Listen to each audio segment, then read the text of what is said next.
Hi, Steve. How are you? Yeah, I'm good. Cool. You can hear me okay? I I can hear you, but I'm a little deaf from all this music. So if you see me going like that, it's just I'm listening harder. Okay, fair enough. I'll try to keep it loud because I've got a quiet voice. So I'll try to keep it loud. Okay. All right. Yeah. Sorry. Yeah. Yeah. Anyway. Yeah. One thing I've noticed is the church has been known for having like the twin guitar attack sound for most of its career. You've got three full-time guitarists now. So are you writing parts for three guitars now when you write music, or are you writing? Sorry, are you writing differently than you used to? They everybody kind of writes their own guitar parts. Oh, okay. Yeah, I don't I don't sit down and write the songs and say you do this and you do this and you do this. I Mhm. used to do that a long time ago, but I sort of I stopped. Um So yeah, no, they all just find their own parts, Okay, and they figure it out. They figure it out themselves. that's cool. Nice. Um, so I was watching your video when you were on KEXP, and Yeah. when you're that was a great little set. That was really nice, and you guys feel really tight. Like I saw you all at the winery at the end of your Starfish tour at a winery in California, and you sound so much tighter now. So I was wondering, like, is there like a lot more creative energy coming out of the band now, and are you feeling like more inspired to keep writing more than you used to? Well, we had some dissenting people in the band, who Mhm. didn't really want to be there, even though they were good players. Um, they they weren't really willing, and there was a lot of sort of friction and arguments and struggling. Um, and I found when we had um, people who really wanted to be there, it made all the difference. As it's not really much of a surprise. It's like if you have a football team full of the best players in the world, but they're not cooperating, you're going to get beaten by a team who's not so good, who are sort of synced up with each other. Mhm. Unfortunately, that's just the way it is. Now everybody seems to want to be in the church and makes things so much easier. All the subtext and all the implications and all the slights and things that happened over the years, they're all gone now. Luckily, so we can this last little these last few years, whatever they will be, hopefully are going to be harmonious. Nice. That's good. I hope so too. Um, yeah, speaking of things, I noticed that you had to cancel your Italian tour this month. Can you go into any details as to why? Or Yeah, I just had some health problems that I had to stay home and deal with. Is that enough? sure, yeah, yeah, Um, no, that's your business. yeah, Yeah, I was just curious. yeah. Okay, sorry to hear that. So No, yeah. that's all right. I just couldn't. I just couldn't do that tour. Mhm. It was gonna be too much. Yeah, It was a lot of shows in a short time, a lot of driving around, and I just couldn't do that. I had to stay here and look after this problem I've got. okay. Well, hopefully you're on the mend. So yeah. Um, yeah, I was just saying, hopefully you're on the mend. So I Yeah, hopefully, I okay, am. okay. So this is the first time you're touring with the Afghan Whigs. So how did this tour come about?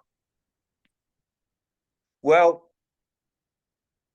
um, I I met Greg at a gig a long time ago, maybe over 10 years ago now, and we sort of got friendly, had a bit of a mutual admiration society. He actually came out to Australia, and we wrote a few songs. And I don't know if that had anything to do with it, though. I think there's always bands looking around to find a suitable band to do a double header with. It doesn't always happen. You know, you can have random double headliners, and if it isn't the right match, I think when we toured with the Psychedelic Furs, it was a good match. I think not that we were really double headlining with them; they were certainly the headliner. But I think it was a good match, and I think people who liked the Furs liked us, and I think people who like what we're doing like the Furs. But that doesn't come along all the time. So when I'm not sure. I think the I've got this new management company. I've had for about a year now. I think they exploiting things and doing things a lot better. We haven't had management for a long time, but so these guys are starting to get more proactive and looking for things we can do and figuring it all out. So, and of course, because Greg and I had a friendship, I guess that makes it easier. I hope it makes it easier to do this tour, because it can get weird and wild, you know, touring with another band. Luckily, with the Furs, we never had any problems. They were just absolute sweethearts. Even if we went over time and stuff, they were very gracious. So hopefully it's going to, you know, theoretically, it should be great for the punters to go and see two bands that they really like. A package, you know, it's a rock and roll tradition. A package tour where you get through for the price of one. I think it's good. We're going to have to play a shorter set because we were playing up to almost 3 hours before our last American tour. But yeah, I'm cautiously optimistic. This is going to be a good thing. Cool. Yeah, I've never seen the Afghan Whigs live, so I'll be looking forward to it. So. Yeah, I haven't seen them live either. Oh, actually, that's not true. They came to Australia and I jumped up on stage and sang a song with them. But I didn't really take it all in. They were pretty good though. I think everything Greg Dooley does is pretty good. It should be really good. Should work out. Nice. Is Tim going to be drumming for you? Did he get his visa issues resolved?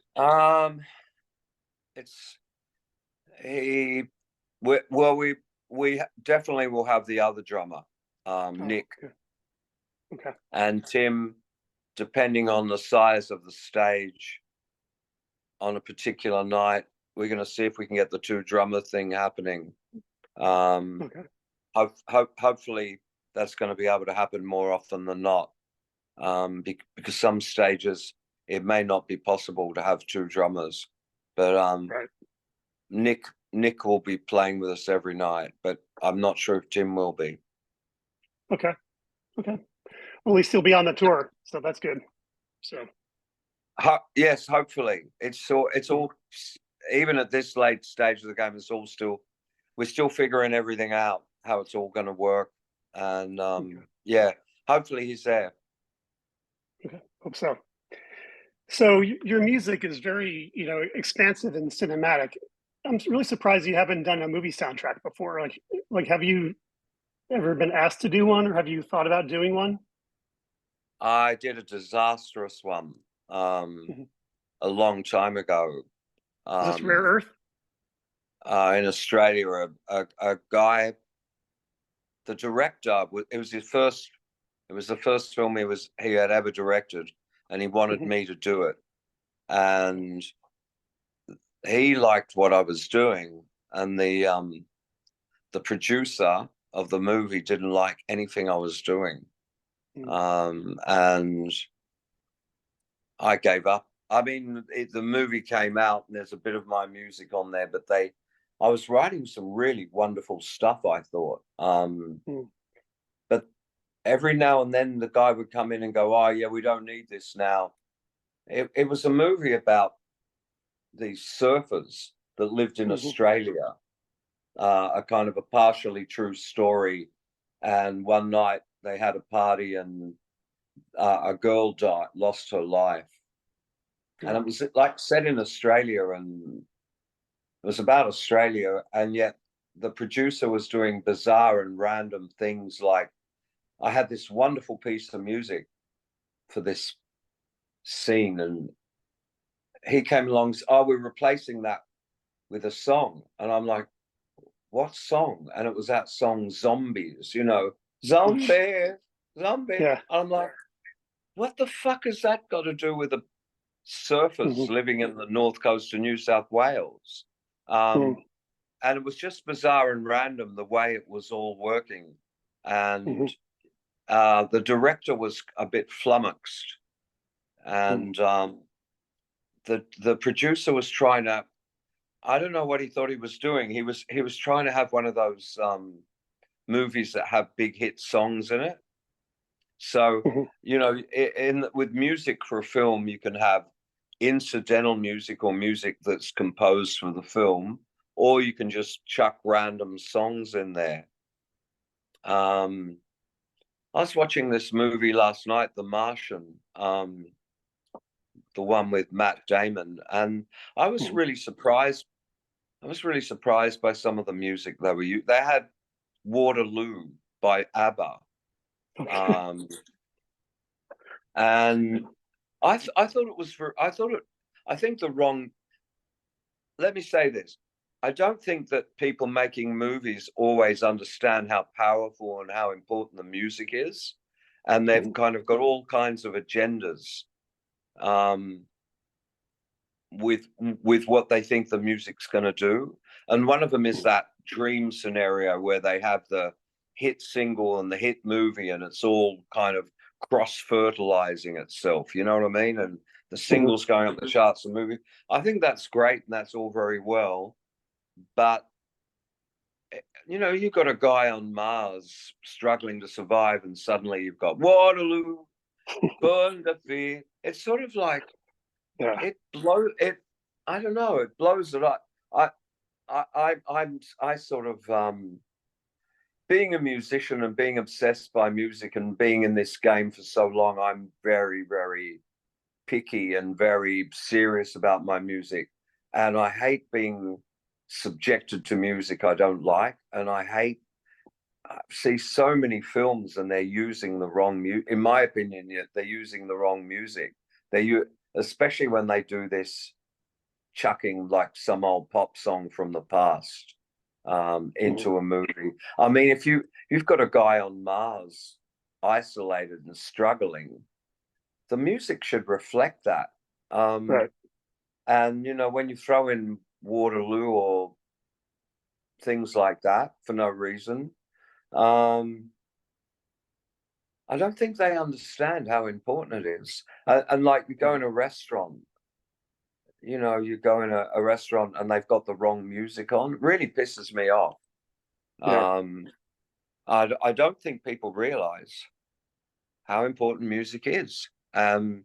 how important music is to a film to have the right music. And I think they have sometimes have the wrong agenda. Mhm. But that was a very long answer. Nobody seems to be rushing to me to Yeah. ask me to make their movie soundtrack. But I would happily do that. I would happily Okay. do that with the church. We'd love to Cool. do it, but I can't see it ever happening. Yeah. Now I think it's I think the most we can hope for is one of our songs gets co-opted for some film. That'd be great. Right. You know, like the thing that happened with Kate Bush last year, where Yeah. they, Yeah. And Stranger Things. Yeah. yeah, yeah, everybody wants that. Everybody Hmm. in the world's hanging out for that thing to happen. Yeah.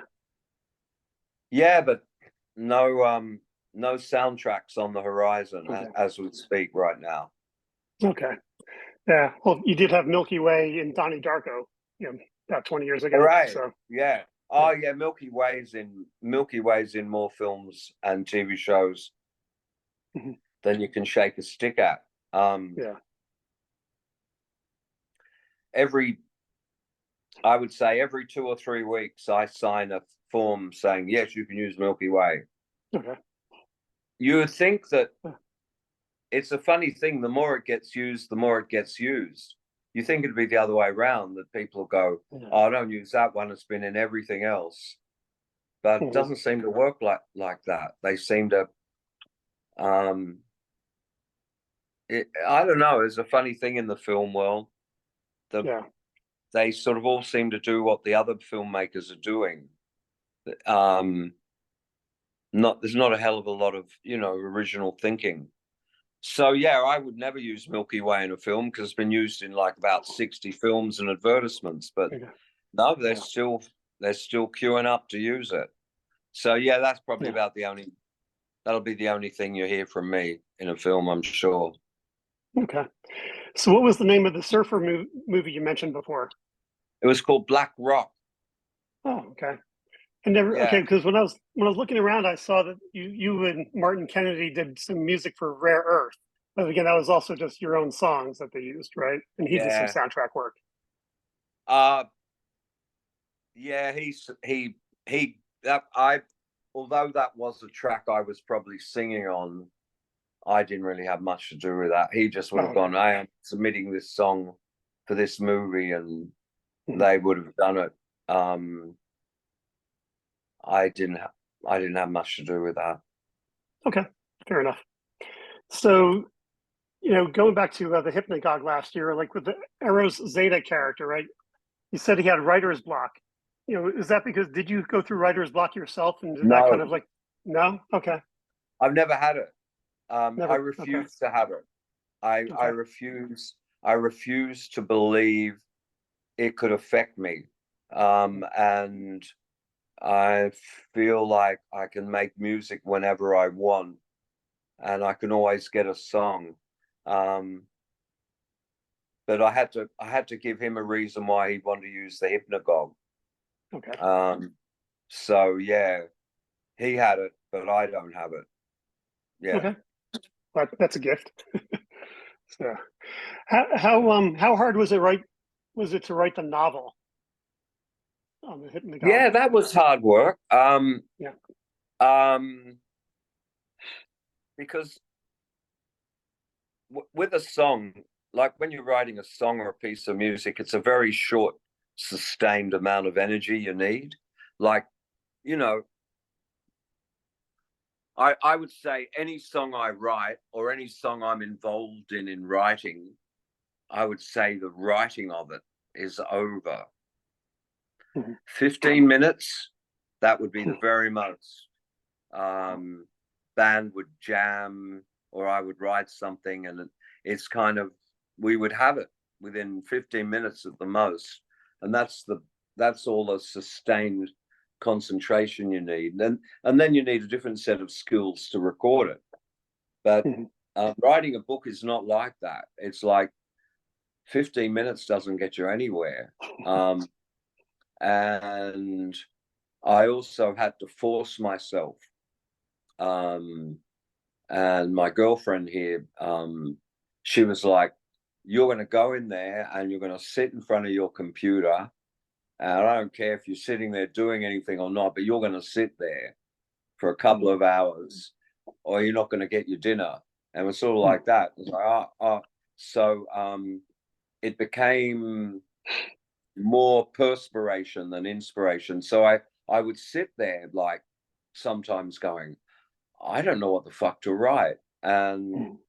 some days it was easy, some days it was really hard. I fought for like I fought for hours with myself, and then when I'd look down, I had like 3 lines.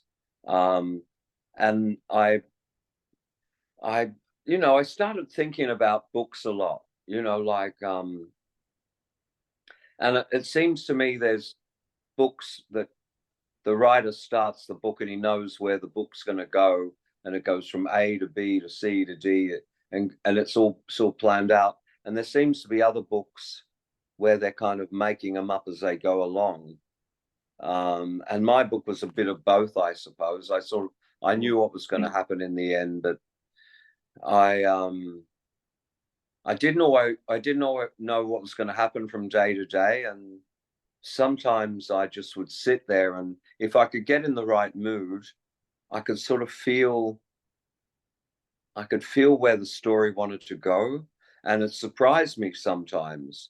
The things that were happening, they weren't what I planned, and yet as they started to happen in the book, I felt like, I don't know, I felt harnessed to something bigger than me, that knew how the book should be and where everyone should, how it was all going to work. So it was a bit like music, sort of getting out of the way. I'm sure you've heard this before, but there's a sort of there's your logical mind that organizes everything, and then there's an artist behind that sometimes the logical mind, the ego, shouts the artist down. Don't do that, don't say that, don't go there, don't. And I think a lot of writing is getting the ego out of the way and trying to let the inner you do the thing. I mean, you need the ego to a certain extent to organize it and make sure it makes sense, but if you're just sitting there and it's all ego trying to write a book, that doesn't work. You sort of got to get in touch with something else. I think that's true with almost everything. All kinds of music and composition and poetry and whatever it is. I find I like it when I get on a roll and it's all just comes. I don't like forcing things out. I like letting it all just sort of roll. Fair enough. Do you think you will write another novel ever? Would you write another novel? I've already started on another one, and I made great going for a while, and I was really obsessed with it, and then I hit this wall that I didn't know what was going to happen, and I'm stuck there. I'm stuck on the wall, and as the days are going past now where I haven't worked on it, I'm feeling more and more guilty and more hopeless that I'm ever going to get it finished, because I can't figure out what's going to happen. So I'm always kind of working on it a bit in my head, figuring out how I'm going to get from one point to another, but it hasn't become obvious yet. But my next novel's nothing to do. This thing I'm working on now, it's like it's nothing. It's not sci-fi, or it's sort of like more about magic, and it's sort of trying to go back to the books I used to love to read when I was a real small kid, and they were always about gnomes and elves and witches and strange people who lived in forests. I'm trying to sort of update that idea, because they're the books I really used to like, when all kinds of sort of magical things would happen. So I'm trying to write that in a slightly more sort of cynical and adult version. But yeah, I'm very attracted to writing, but boy, it's a lot. It's a lot harder work. And the other thing is, when you write a song, you can bring a friend in and sit down and say, please take 4 minutes out of your life to listen to my fucking song. And you can play them the song, and 4 minutes later they can go, yeah, that's great, or I don't know, I don't think you really. But with a book, it's so hard to get to know what you've done. You know, Mhm. it's so hard to get, hey, do you want to read my whole book? You know, it's 400 pages. Do you want to work your way through it and tell me what you think? So it's Yeah. a much bigger and more serious, and songs don't have to make any sense at all. You don't Mhm. have to tie up any loose ends in a song. Mhm. Songs are loose ends. Songs are just loose ends from the moment they start, or they can be from the moment they Mhm. start to the moment that they end. They can be just whatever you like, and it's a song. And but a book that is going to make sense, it has to. Well, you know, it has to That's to it pull you has in. to, Yeah. yeah, Yeah. Yeah. Hey, so the new album is called Eros Zeta and the Perfumed Guitars, yeah. which sounds a lot to me like Ziggy Stardust and the Spiders from Mars. So I'm wondering, Uh-huh. is there a coincidence in terms of just like the cadence and the words that you used, or is it just like an homage to Bowie or anything, or is it just coincidence? No, it's sort of I guess it's sort of incorporated in it. Mhm. Um I guess it does have a Ziggy Stardust feeling. I mean, some of the singing on the record is pretty Ziggy Stardust. Mhm. Um, I guess it's a homage on one Nice. level to that. Mhm. Um, the idea of an album about a guy, a sort of an errant, wayward rock star, Mhm. um, and taking a leaf out of Ziggy's book. I don't spell anything out. He's a really. It's like you get a vague. I mean, Ziggy's a very vague concept record. Mhm. And Bowie said that it's very vague. Some of the songs don't seem to. There's no reason why they're there at all. Mhm. Um, and I I've tried to let mine be open ended. I mean, you can enjoy Ziggy Stardust without having to know anything about the story, Mhm. whatever the story is, wherever you get the story from. Um, and I guess I've filled it in a little bit more than that with the Hypnagogue and Eros Zeta and now the novella. Mhm. But even so, it's still all very open ended, Mhm. and you don't have to enjoy Eros Zeta. You don't have to know anything about that. You can just hopefully just enjoy the songs. So it's sort of one Mhm. of those things you can get as deep into it as you like, or you can just sit on the surface and go, yeah, I like that tune.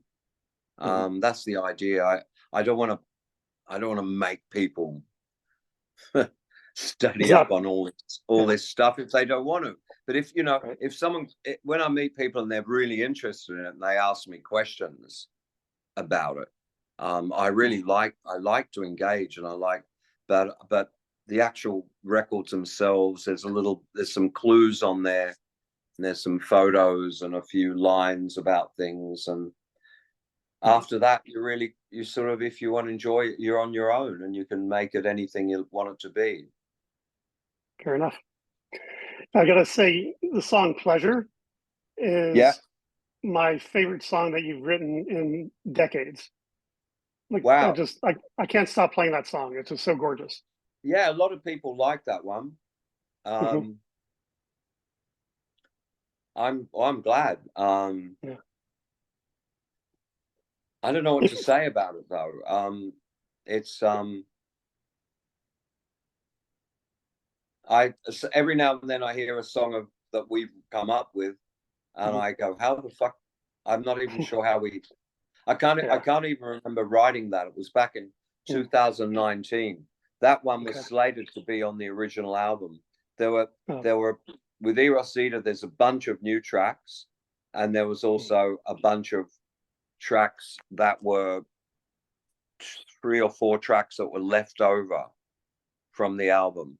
Um, and that was one that didn't make it onto the Hypnagogue, but Okay. maybe it should have because a lot of people really liked that one. I never foresaw that happening. Mm. Yeah. For me, it's like towards the end when when you have the break and then you just start repeating the chorus, you have this kind of like countryish slide guitar, and Yeah, just and it's it's just I, incongruous. yeah, It's you need to do that, you need to do that more in your music. You need more like country kind of effects. You should have more country effects in some of your songs, because I think it's an area you should explore more. I think it sounds really, it's just so oh, different thank from what you, I heard from you before. So thank you. All right, make a note, more country stuff. yeah, I think it's really good. But did you ever meet Bowie? Have you ever met Bowie? No, No. Oh, okay. I haven't met anybody. I never met any of the big famous rockers. I think Greg Dooley's the most famous rocker I've ever met. Okay. I met Iggy Pop once. He was a extraordinarily lovely, laid back guy. Um, I haven't met many Okay. famous rockers. Richard Butler from the Furs, Mhm. he was a really nice guy too. Yeah. Yeah. I remember reading. I was reading through your memoir the other day, and when you were talking about when you were playing with Peter Murphy, Oh, and I was at that show at Radio City, and you played Radio City Music Hall in New York, yeah. and it was so funny because like when you came on, all the goths left, and all the church people came in to watch you guys, and then when you guys went off, all the church people left the crowd, and then all the goths came back in to watch Peter Murphy. It was just so funny, like that concert. There you go. I guess that was, someone would have said that's a mismatch. If Yeah. if the people are leaving and coming back in and leaving again, I guess Yeah. that's the one you don't want. Yeah, I don't Right. know. You would have thought Peter Murphy in the church on paper was similar, Mhm. but I guess not. Yeah, especially Peter Murphy, because he was so different. He was so different from what Bauhaus did. I thought it would have been a lot more, complimentary. But yeah, it just wasn't, I guess. So Yeah. I don't know. Yeah, yeah. So I'm really happy you added a show in Sacramento, because I moved here a couple of years ago, and so I can't wait to somebody go see you guys here in my own hometown instead of having to go to San Francisco. So The appreciate that. capital, the capital Capital, of yes. California. Hmm. Yeah, it's a strange town. It's a strange. It's, Hmm. I don't know, a weird. So I don't know. I always think of Sacramento. I, we played there some in the early days and had some weird adventures.